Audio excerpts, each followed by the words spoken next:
नमस्कार student. Lecture number आज हम आपके लिए लेके आए लेक्चर नंबर 5। लेक्चर नंबर 4 तक हम बता चुके हैं। अगर अभी भी किसी ने नहीं देखे स्टार्टिंग से तो प्लीज करके स्टार्टिंग से देखिए, तभी आपको समझ में आएगा। मैं बार बार कहता हूं कि लेक्चर नंबर 1 से शुरू करिए और लेक्चर नंबर एंड तक जाइए, तभी आपको अच्छे से समझ में आएगा, चाहे कॉम्प्लेक्स नंबर हो चाहे ट्रिग्नोमेट्री हो। ठीक है, तो कॉम्प्लेक्स नंबर सम्मिश्र संख्या का लेक्चर नंबर 5 स्टूडेंट। पिछले लेक्चर में हमने आपको बताया था कि आर्गुमेंट ऑफ जेड क्या होता है, किसी कॉम्प्लेक्स नंबर का कोणांक क्या होता है, और इस लेक्चर में हम आपको बताएंगे कि कॉम्प्लेक्स नंबर की पोलर फॉर्म क्या होती है। उसमें जो क्वेश्चन पूछा जाता है वेरी इंपॉर्टेंट, वो ये पूछा जाता है कि find the polar form of complex number z equal to -1 plus iota. तो स्टूडेंट सबसे पहले हम इस क्वेश्चन को तभी सॉल्व कर पाएंगे अगर हम कॉम्प्लेक्स नंबर की पोलर फॉर्म को समझते हैं। तो polar form of complex number, सम्मिश्र संख्या का ध्रुवीय रूप, ध्रुवीय रूप बोलते हैं इसको स्टूडेंट हिंदी में। सम्मिश्र संख्या का ध्रुवीय रूप क्या होता है? देखिए स्टूडेंट, मान लीजिए कोई कॉम्प्लेक्स नंबर है z, let z is equal to x plus iota y। z is equal to x plus iota y एक कॉम्प्लेक्स नंबर है, और इसमें हम x प्लस आयोटा y को ऑर्डर्ड पेयर में आपको पता है x, y लिख सकते हैं। अब देखिए कॉम्प्लेक्स प्लेन में चलते हैं, x एक्सिस और y एक्सिस, मतलब रियल एक्सिस और इमेजिनरी एक्सिस, और ये ओरिजिन। अगर x प्लस आयोटा y का पॉइंट P है, ये पॉइंट P है, और इस पॉइंट P को कॉम्प्लेक्स नंबर Z से डिनोट किया जा रहा है, तो इसको ऑर्डर्ड पेयर के रूप में x, y लिखो या x प्लस आयोटा y लिखो, तो x, y ऑर्डर्ड पेयर के रूप में लिख सकते हैं। ठीक है, तो ओरिजिन से P तक एक लाइन खींच दो और फिर यहां से एक लाइन ड्रॉ डैश डैश करके ऐसे ही लिख दो m। तो O से P तक की डिस्टेंस मान लीजिए अपनी तरफ से R मान लिया हमने। देखिए पोलर फॉर्म में चेंज करें, वेरी इंपॉर्टेंट। O से लेकर P तक की डिस्टेंस को हमने R मान लिया, और जो ये OP लाइन है ये x एक्सिस की, रियल एक्सिस की डायरेक्शन के साथ अगर थीटा डिग्री का एंगल बना रही है तो फिर OP बराबर क्या होगा? देखो वैसे तो अगर इस पॉइंट के कोऑर्डिनेट x, y है तो O से लेकर P तक की डिस्टेंस क्या है? x है, और M से लेकर Y तक की डिस्टेंस क्या है? y है, तभी तो x, y है ना। अब अगर हम कहें, देखिए होता क्या है, cos थीटा बराबर, अगर ये थीटा एंगल है तो cos थीटा बराबर क्या होता है? cos थीटा बराबर होता है आधार बटे कर्ण। आधार x है, कर्ण क्या है? r है। तो यहां से स्टूडेंट आपको x बराबर क्या मिलेगा? r cos थीटा मिलेगा कि नहीं? r cos थीटा मिलेगा। ठीक है, एंड साइन थीटा बराबर क्या होता है? लंब बटे कर्ण, लंब है y और कर्ण है आपका r। ठीक है, अच्छा यहां से y बराबर क्या मिलेगा? r साइन थीटा मिलेगा जी। ठीक है जी, अच्छा इतना हो गया, इतना समझ में आ गया। अब इसका कहने का इसका मीनिंग ये हुआ कि x की जगह पर आप r cos थीटा रख सकते हैं, x इज इक्वल टू आप r cos थीटा रख सकते हैं। o से m तक की डिस्टेंस r cos थीटा भी बोल सकते हैं, और o से m तक की distance y is equal to आप r sin थीटा भी रख सकते हैं। ठीक है, तो कहने का मतलब ये हुआ कि अगर हम इसमें x की जगह पे implies z is equal to x plus iota y is equal to, अगर हमने यहां पे x की जगह पे r cos थीटा रख दिया, तो x की जगह पे r cos थीटा रख दीजिए, प्लस आयोटा y की जगह पे r sin थीटा रख दीजिए। तो स्टूडेंट जो ये फॉर्म बनी ना, ये वाली, ये तो कार्टेशियन फॉर्म है कॉम्प्लेक्स नंबर की, ये पोलर फॉर्म हो गई। बस यही पोलर फॉर्म है। इसको आप इस प्रकार से भी लिख सकते हैं, z is equal to r, आप कॉमन भी ले सकते हैं, r ब्रैकेट में cos theta plus iota sine theta, r बाहर ले ली ना। ठीक है, तो ये आपकी ये जो ये फॉर्म है ना, this is called the polar form of complex number. This ये पोलर फॉर्म हो गया। इसमें r और थीटा नए आए हैं, ये हमने अपनी तरफ से रखे हैं। ठीक है स्टूडेंट, ये हमने अपनी तरफ से रखे हैं। Where r is equal to student देखिए यहीं से आप देख सकते हैं पाइथागोरस प्रमेय लगाएंगे तो r इज इक्वल टू हो जाएगा x square plus y square. और हमने कॉम्प्लेक्स नंबर में बताया था स्टूडेंट कि मॉड z बराबर क्या होता है, मतलब किसी कॉम्प्लेक्स नंबर का मापांक बराबर क्या होता है, रियल पार्ट का स्क्वायर इमेजिनरी पार्ट का square, x square plus y square. तो कहने का मतलब ये हुआ कि जो under root x square plus y square is equal to क्या है, मॉड z है। तो कहने का मतलब ये हो गया कि जो ये r है, r ये कॉम्प्लेक्स नंबर का मॉडुलस होता है। r क्या होता है, कॉम्प्लेक्स नंबर का मॉडुलस होता है, याद रखेंगे। एंड थीटा क्या होता है, थीटा जो है, थीटा होता है आर्गुमेंट ऑफ z, थीटा होता है आर्गुमेंट ऑफ z, ठीक है। तो यहाँ पे r और थीटा फाइंड आउट, जब भी जैसे ये कॉम्प्लेक्स नंबर है, जैसे हमने इस कॉम्प्लेक्स नंबर को x प्लस आयटा वाई को पोलर फॉर्म में चेंज करके क्या मिला, r cos theta plus bracket में r ब्रैकेट में cos theta plus eta sin theta.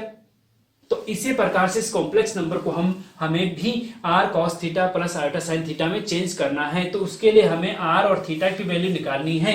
और r की वैल्यू कैसे निकलेगी, r होता है कॉम्प्लेक्स नंबर का मापांक, तो इसका मापांक निकालना आपको आता है। एंड थीटा मतलब आर्गुमेंट ऑफ z, तो इसका आर्गुमेंट निकालना पड़ेगा। तो कहने का मतलब ये है कि जब भी इस क्वेश्चन को पोलर, वेरी इंपॉर्टेंट है, कई बार आपके डिप्लोमा सेमेस्टर एग्जाम पूछा जा चुका है, ये कह रहे हैं पोलर फॉर्म में चेंज करिए इस क्वेश्चन को, इस क्वेश्चन में इस कॉम्प्लेक्स नंबर को पोलर फॉर्म में चेंज करें। तो कैसे चेंज करेंगे, तो हमें क्या करना है, दो चीजें निकालनी है। एक तो इस कॉम्प्लेक्स नंबर का मॉडुलस निकालना है और दूसरा इस कॉम्प्लेक्स नंबर का आर्गुमेंट निकालना है। अगर इस कॉम्प्लेक्स नंबर का मॉडुलस निकाल दिया तो वो r होता है, इस कॉम्प्लेक्स नंबर का आर्गुमेंट निकाल दिया तो वो थीटा होता है, और r और थीटा यहां रख देंगे तो आपका पोलर फॉर्म आ जाएगी स्टूडेंट। तो ये इंपॉर्टेंट है, पोलर फॉर्म ये होती है। अब आगे जब हम इस क्वेश्चन को करेंगे स्टूडेंट तो आपको पूरा समझ में आ जाएगा, वेरी वेरी इंपॉर्टेंट है स्टूडेंट। अब देखिए student, very very important question जिसका आपको बेसब्री से इंतजार था। Find the polar form of the complex number z is equal to -1 minus iota. तो मान लीजिए इसका पोलर फॉर्म ये है, let the polar form of given complex number z is equal to -1 minus iota is. मान लीजिए इस polar form, sorry इस कॉम्प्लेक्स नंबर का पोलर फॉर्म है z is equal to r bracket में cos theta plus iota sin theta, ठीक है। आप चाहो तो r अंदर भी कर सकते हो, r अंदर करेंगे तो फिर ब्रैकेट लगाने की जरूरत नहीं, सीधे r cos theta plus iota r sin theta. लेकिन जनरल फॉर्म में हम क्या करते हैं, r कॉमन ले लेते हैं, तो z is equal to r bracket में cos theta plus iota sin theta, यही पोलर फॉर्म होती है किसी कॉम्प्लेक्स नंबर की। तो हमने मान लिया कि इस कॉम्प्लेक्स नंबर की पोलर फॉर्म ये है, z is equal to r bracket में cos theta plus iota sin theta. अब ये थीटा और r क्या है ये निकालना है। अभी हम बता चुके स्टूडेंट कि r क्या होता है, r होता है कॉम्प्लेक्स नंबर का मापांक, मॉडुलस, और थीटा क्या होता है, कॉम्प्लेक्स नंबर का आर्गुमेंट या कौणांक, ठीक है, समझ गए। अच्छा, तो इसका मतलब पहले हमें r और थीटा निकालो और क्वेश्चन 1 मान लो इसको, इसमें रख दो, आपका पोलर फॉर्म आ गया, ठीक है। तो now r is equal to, first सबसे पहले हम क्या निकालेंगे, r निकालेंगे, r भी, और फिर क्या निकालेंगे, थीटा निकालेंगे। और r बराबर क्या होता है आपको पता है, mod z। r is the modulus of complex number, ठीक है। तो r बराबर मॉड z, और मॉड z बराबर क्या होता है आपको पता ही है, x square plus y square होता है। और मापांक कैसे निकालते हैं, रियल पार्ट देखिए यहाँ पे रियल पार्ट क्या है, रियल पार्ट ऑफ z क्या है यहाँ पे -1 है, और इमेजिनरी पार्ट ऑफ z क्या है यहाँ पे -1 है। देखो -1 रियल पार्ट ये होता है और इमेजिनरी पार्ट आयोटा के साथ जो है वो होता है, ठीक है। इसकी तुलना x प्लस आयोटा y से करेंगे तो ये x हो जाएगा और ये आपको y हो जाएगा। x भी माइनस है, y भी माइनस है, और दोनों माइनस कौन से क्वाड्रेंट में होते हैं स्टूडेंट, थर्ड क्वाड्रेंट में होते हैं, ठीक है। तो थर्ड क्वाड्रेंट में होगा जी ये -1, -1। अब यहां से ये हो गया। अच्छा, अब देखिए r तो निकल जाएगा, -1 का स्क्वायर प्लस -1 का स्क्वायर इज इक्वल टू, -1 का स्क्वायर 1 होता है, 1√2 आ जाएगा, ठीक है जी। आर तो निकल गया √2। अब हमें थीटा चाहिए, ठीक है। एंड सेकंड जो हमें निकालना है थीटा। थीटा क्या है? थीटा है argument of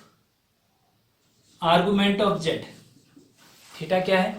argument of Z. आपको पता है आर जो है मॉडुलस ऑफ जेड होता है, थीटा जो होता है आर्गुमेंट ऑफ जेड होता है। और आर्गुमेंट ऑफ जेड जो है थर्ड क्वाड्रेंट में क्या होता है ये पता होना चाहिए आपको। -पाई प्लस अल्फा होता है, -पाई प्लस अल्फा होता है, और is equal to minus pi plus alpha. Alpha, अब अल्फा निकाल लीजिए भैया। अल्फा क्या होता है? अल्फा होता है आपका tan inverse mod y upon x।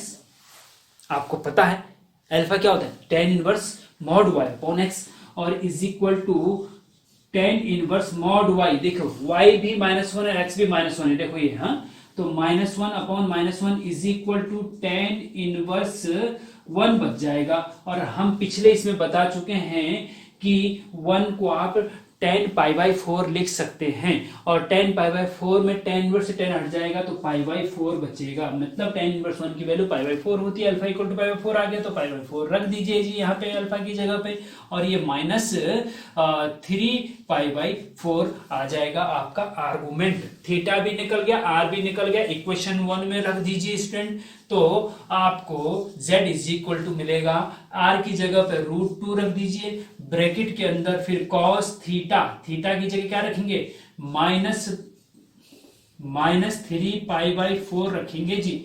ये बड़ा ब्रैकेट लगा दो क्योंकि छोटा ब्रैकेट अंदर लगा रहे, और plus iota sine theta, theta की जगह -3π/4 रख दीजिए जी, ठीक है जी, ब्रैकेट बंद कर दीजिए। हाँ, इस प्रकार से ये हो गया। अब आगे देखिए जरा, इसमें चाहो तो आप यहीं पे छोड़ दीजिए, नहीं तो थोड़ा सा कर लीजिए आगे।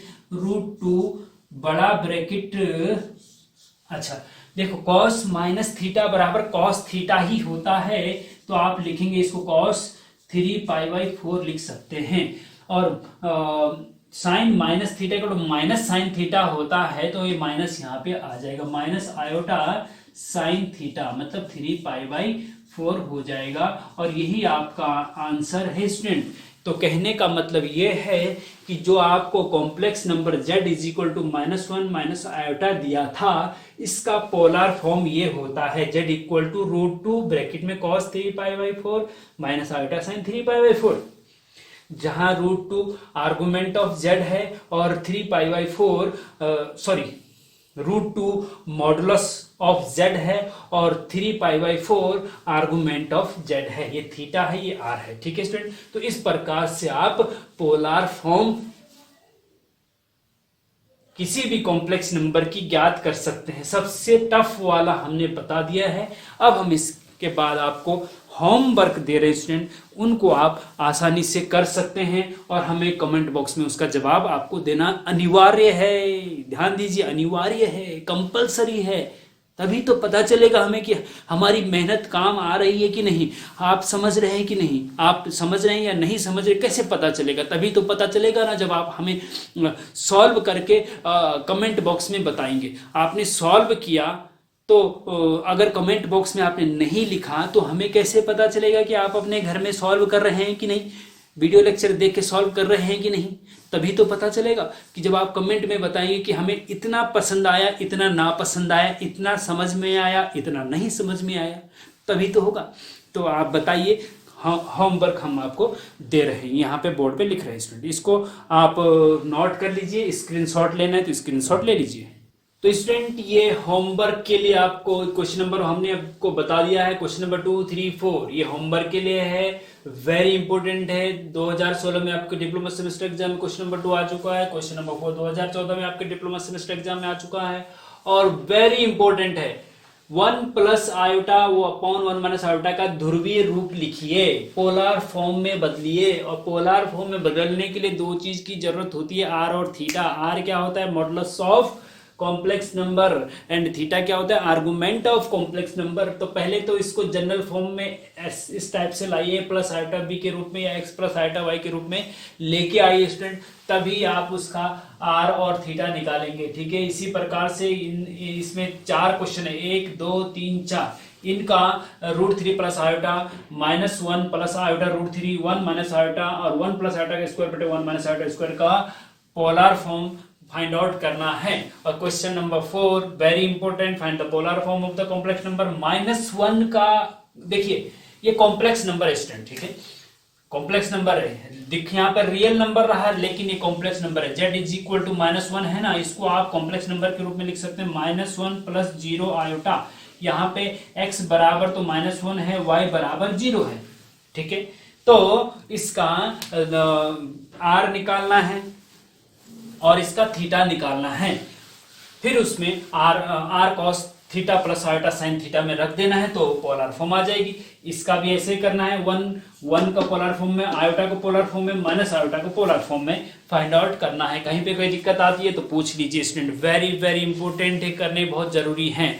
और अब इसके बाद स्टूडेंट हम चलते हैं square root of complex number. Again very important, again very important, complex number का स्क्वायर रूट कैसे फाइंड किया जाता है। जैसे ये कॉम्प्लेक्स नंबर है माइनस या कोई सा भी कॉम्प्लेक्स नंबर है, ये सिंपल वाला ले लीजिए 1 प्लस आयोटा, इसका स्क्वायर रूट मतलब इसका वर्गमूल निकालिए क्या होगा, इसका वर्गमूल निकालिए, स्क्वायर रूट क्या होगा। किसी भी कॉम्प्लेक्स नंबर का स्क्वायर रूट कैसे निकालते हैं, या 3 + 4 आयोटा ये कॉम्प्लेक्स नंबर है, इसका वर्गमूल ज्ञात कीजिए, स्क्वायर रूट क्या होगा।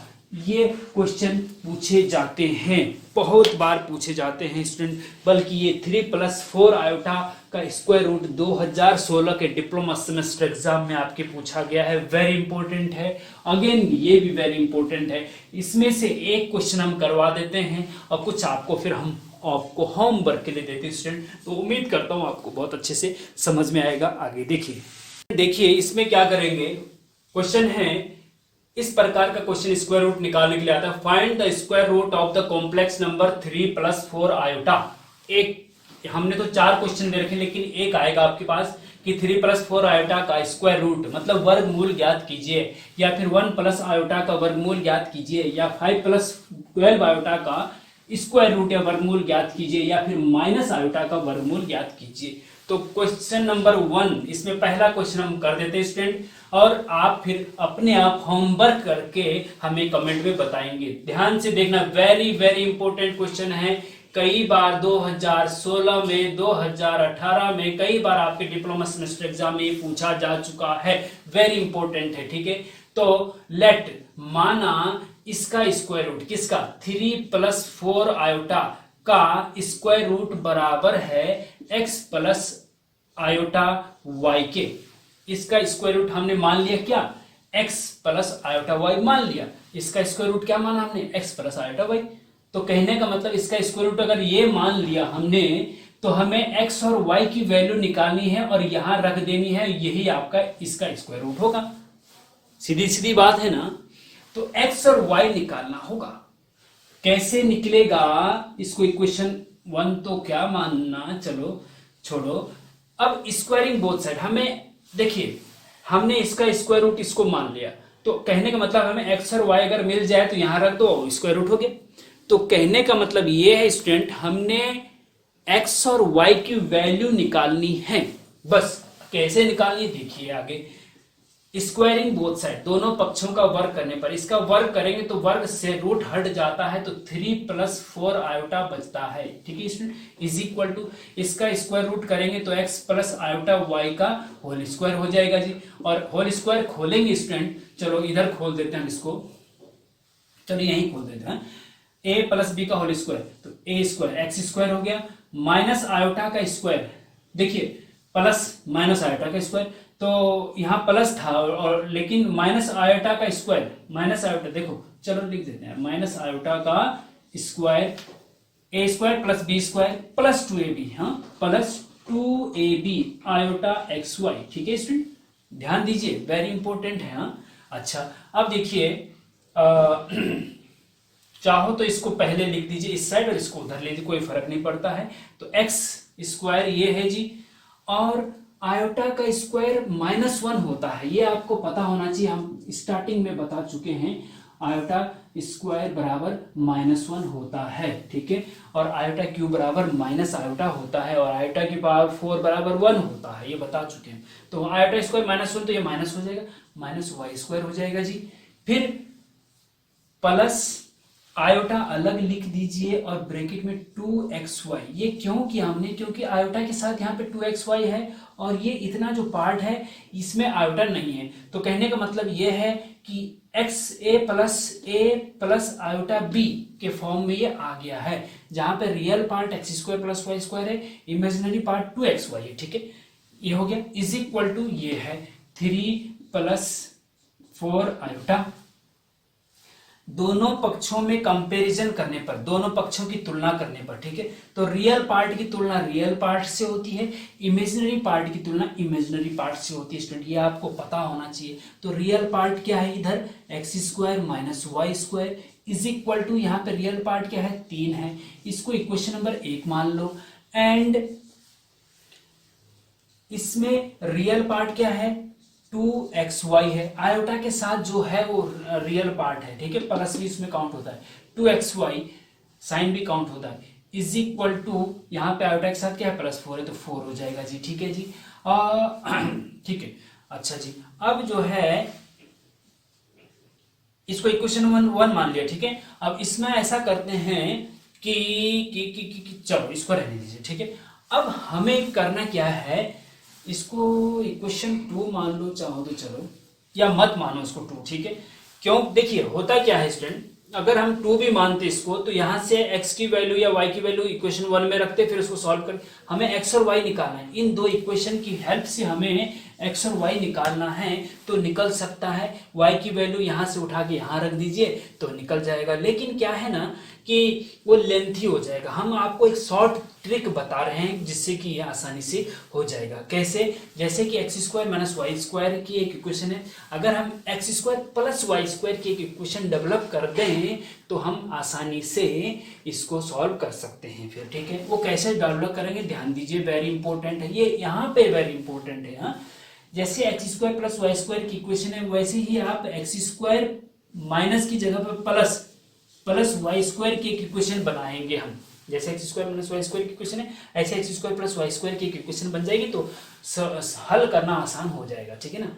तो इसको बनाने के लिए हमने क्या किया, x² + y² का होल स्क्वायर बराबर लिख दिया हमने x² - y² का होल स्क्वायर। अब इसके बराबर इसको बैलेंस करने के लिए क्या करना होगा, देखिए कि अगर हम यहाँ इसको खोलते हैं ना, इसको होल स्क्वायर खोलते हैं तो इसका स्क्वायर प्लस इसका स्क्वायर माइनस का 2x² y² होगा ना, माइनस का। लेकिन यहाँ पे हमें क्या मिलेगा, इसका स्क्वायर प्लस का 2x² y²। तो कहने का मतलब ये है कि हमें प्लस का 4x² y² यहाँ रखना पड़ेगा, तब ये पूरा बैलेंस इसके बराबर होगा। क्योंकि जब इसको खोलेंगे तो माइनस का इसका स्क्वायर तो होगा ही, माइनस का 2x² y² होगा, और प्लस का 4x² तो माइनस का 2x² y² बचेगा, सॉरी प्लस का 2x² y² बचेगा, जो कि इसके बैलेंस के बराबर हो जाएगा। इसका हमें x² + y² चाहिए था, ये लिखा हमने, उसका होल स्क्वायर किया, तो इसका होल स्क्वायर को बैलेंस करने के लिए इस साइड हमने ये किया। ये क्यों किया, क्योंकि इसकी वैल्यू भी हमारे पास है, रखने के लिए आसानी से रख सकते हैं, इसकी जगह पे भी हम यहाँ पे आसानी से रख सकते हैं। यहाँ पे क्या रख सकते हैं, अगर हम दोनों पक्षों का वर्ग कर दें तो इसका वर्ग हो जाएगा 4x² y² बराबर इसका वर्ग हो जाएगा 16, ठीक है। तो कहने का मतलब हम इसकी जगह पे हम 16 रख सकते हैं, ठीक है। तो देखिए एम्प्लाइज x² + y² का होल स्क्वायर बराबर माइनस x² y² की इक्वेशन 1 से 3 रखेंगे, 3 का स्क्वायर 9 होता है, प्लस इसकी जगह 16 रखेंगे तो 16 हो जाएगा, ये आपका 25 हो गया। तो x² + y² = 25 हो गया जी। अच्छा, अब हम आगे चलते हैं। अब यहां से स्क्वायर जब हटाएंगे स्टूडेंट,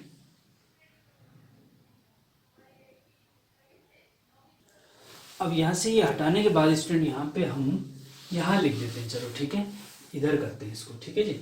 अच्छा, अब स्क्वायर यहां से हटाया तो इधर x square plus y square रहा, इधर स्क्वायर हटाया तो यहाँ रूट लग जाएगा, रूट 25 और प्लस माइनस भी लग जाएगा, तो यहां से आपका x square plus y square is equal to plus minus 25 का वर्गमूल 5 होता है। लेकिन हम यहाँ माइनस नहीं लिखेंगे, केवल प्लस लिखेंगे, क्योंकि एक्स का स्क्वायर हमेशा पॉजिटिव होता है, वाई का स्क्वायर हमेशा, स्क्वायर करने से कोई भी संख्या पॉजिटिव है, बीच में प्लस है तो ये सारा का सारा पॉजिटिव है, तो इक्वल टू नेगेटिव के तो हो ही नहीं सकता, इसलिए प्लस का ही रखेंगे, माइनस नहीं रखेंगे। ठीक है जी। अच्छा, ये इक्वेशन नंबर आप 3 मान लीजिए, 2 यहाँ पे रख दिया था ना, तो 3 मान लीजिए। अब इक्वेशन 1 और 3 को सॉल्व करिए। कैसे सॉल्व करेंगे, एक बार जोड़िए, 1 प्लस 3 एम्प्लाइज, समीकरण 1 और 2 को जोड़ने पर अगर इनको जोड़ते हैं तो एक्स स्क्वायर प्लस का तो 2x स्क्वायर हो जाएगा, minus y square plus y square को जोड़ेंगे तो 0 हो जाएगा, कट जाएगा, प्लस माइनस है ना, और इसको जोड़ेंगे 3 और 5 को जोड़ेंगे तो 8 आएगा। यहां से स्टूडेंट हमारे पास एक्स स्क्वायर बराबर 4 आया और एक्स बराबर प्लस माइनस 2 आया, 2 यहाँ 4 हो गया, ये स्क्वायर हटाएंगे तो यहाँ पे रूट लग जाएगा, प्लस माइनस भी लगेगा, तो प्लस माइनस 2 आ गया। ठीक है जी, प्लस माइनस 2 आ गया, एक्स की वैल्यू आ गई। हमारा टारगेट क्या है कि एक्स और वाई की वैल्यू निकालिए, यहाँ रख देनी है। एंड अब y निकालना है, तो y के लिए हम क्या करेंगे, y के लिए हम ऐसा करते हैं कि 3 माइनस 1 कर देते हैं, समीकरण 3 में से 1 घटा देते हैं, तो एक्स स्क्वायर में से एक्स स्क्वायर घटाएंगे तो 0 हो जाएगा, क्योंकि घटाने पे चिन्ह बदल जाते हैं, माइनस हो जाएगा। ठीक है, इसमें से इसको घटाएंगे तो ये माइनस का प्लस हो जाएगा, प्लस प्लस जुड़ जाएंगे तो 2y स्क्वायर हो जाएगा। ठीक है जी, 5 में से 3 घटाएंगे तो 2 बचेगा जी। ठीक है जी। अच्छा, तो y स्क्वायर बराबर 2 बटे में जाएगा 1 रहेगा, और y बराबर प्लस माइनस 1 हो जाएगा, स्क्वायर रूट लगेगा, रूट प्लस माइनस 1, तो x की वैल्यू प्लस माइनस 2 और y की वैल्यू प्लस माइनस 1। तो कहने का मतलब ये है, अब इसको इसमें रख दीजिए लास्ट स्टार्टिंग में, therefore root 3 plus 4 iota is equal to, x की जगह पे क्या रखेंगे, plus minus 2 plus iota plus minus 1, और चाहो तो आप प्लस माइनस आगे लिख दो और ब्रैकेट के अंदर 2 प्लस आयोटा रख दो, यही आपका आंसर हो जाएगा। तो कहने का मतलब यह है, एक बार प्लस का लेंगे या फिर एक बार माइनस का, तो माइनस का 2 माइनस आयोटा, तो इसका वर्गमूल ये है या फिर ये है, या तो दोनों प्लस लेंगे या दोनों माइनस लेंगे। इसके पीछे भी कारण ये है स्टूडेंट कि अगर दोनों प्लस लिया तो सारा प्लस हो जाएगा, +4, क्योंकि इधर +4 है, दोनों माइनस लेंगे तब भी प्लस हो जाएगा, क्योंकि यहाँ +4 है। एक प्लस एक माइनस लेंगे तो ये सेटिस्फाई, इक्वेशन 2 को सेटिस्फाई नहीं करेगा, या तो दोनों प्लस लेने हैं, दोनों प्लस लेंगे तो 2 प्लस आयोटा आएगा, दोनों माइनस लेंगे तो -2 माइनस आयोटा आएगा। तो इसका वर्गमूल ये या ये दोनों हैं। ठीक है स्टूडेंट, इस प्रकार से स्क्वायर रूट निकाला जाता है, वेरी वेरी इंपॉर्टेंट है। इसी प्रकार से 1 प्लस आयोटा का, 5 प्लस 12 आयोटा का, माइनस आयोटा का आप निकाल के हमें बताएंगे, क्योंकि ये वेरी इंपॉर्टेंट है। तो स्टूडेंट, ये कुछ होमवर्क के लिए और क्वेश्चन है। क्वेश्चन नंबर 6 है, फाइंड वर्गमूल, मतलब स्क्वायर रूट निकालना है। इन 4 क्वेश्चन का स्क्वायर रूट निकालना है। -5 प्लस 12 आयोटा, -8 आयोटा, -4 -3 आयोटा, इन सब का स्क्वायर रूट निकालना है, जैसे कि हमने इसका निकाला है, इनका भी निकालना है, इसका भी निकालना है। क्वेश्चन नंबर 7, m का न्यूनतम मान ज्ञात कीजिए जिसके लिए 1 plus iota upon 1 minus iota की पावर m इक्वल टू 1 है। m का कम से कम पॉजिटिव, m का पॉजिटिव न्यूनतम मान, पॉजिटिव न्यूनतम मान ऐसा कौन सा है जिससे कि इसकी पावर करने पर ये 1 आता है। ठीक है, वेरी इंपॉर्टेंट है। क्वेश्चन नंबर 8, 3 माइनस 2 आयोटा का multiplicative inverse and additive inverse ज्ञात कीजिए। गुणात्मक प्रतिलोम तथा योगात्मक प्रतिलोम ज्ञात कीजिए इसका, 3 माइनस 2 आयोटा का। स्टूडेंट, हमने स्टार्टिंग में शायद आपको बताया नहीं होगा, कोई भी कॉम्प्लेक्स नंबर है ना, इस कॉम्प्लेक्स नंबर का एडिटिव इनवर्स जो होता है वो -z होता है। z का एडिटिव इनवर्स -z होता है, और z का मल्टीप्लीकेटिव इनवर्स जो होता है वो 1/z होता है। ठीक है, तो 3 माइनस 2 आयोटा का मल्टीप्लीकेटिव इनवर्स क्या होगा, 1/3 माइनस 2 आयोटा, और इसका एडिटिव इनवर्स क्या होगा, माइनस लगा दो आगे, वो इसका एडिटिव इनवर्स हो जाएगा। ठीक है, वो तो हो जाएगा, लेकिन जो मल्टीप्लीकेटिव इनवर्स है, जैसे इसका 3 माइनस 2 आयोटा का मल्टीप्लीकेटिव 1/3 माइनस 2 आयोटा होगा, लेकिन इसको यहीं पे नहीं छोड़ेंगे, इसको a plus a plus iota b के फॉर्म में लेके आएंगे, तो उस पे लेके आने के लिए हमें इसके कॉन्जुगेट से ऊपर नीचे मल्टीप्लाई करना पड़ेगा, सिंप्लीफाई करके आंसर आ जाएगा। आप निकालने की कोशिश करिए, कहीं पे कोई दिक्कत होती है तो पूछिए। तो इस प्रकार से स्क्वायर रूट और पोलर फॉर्म क्या होता है, पोलर फॉर्म में कैसे क्वेश्चन पूछे जाते हैं, स्क्वायर रूट कैसे फाइंड किया जाता है, बहुत अच्छे तरीके से हमने आपको बताया है स्टूडेंट। आप इसका फायदा उठाइए और अपने नियर एंड डियर आपके जो जूनियर हैं, सीनियर हैं, जिनकी बैक अभी तक क्लियर नहीं हुई है, या फिर आपके फ्रेंड हैं, उनको ज़्यादा से ज़्यादा इस वीडियो लेक्चर को शेयर करिए, जिससे कि उनको भी इसी प्रकार का फायदा हो जिस प्रकार से आपको हो रहा है। और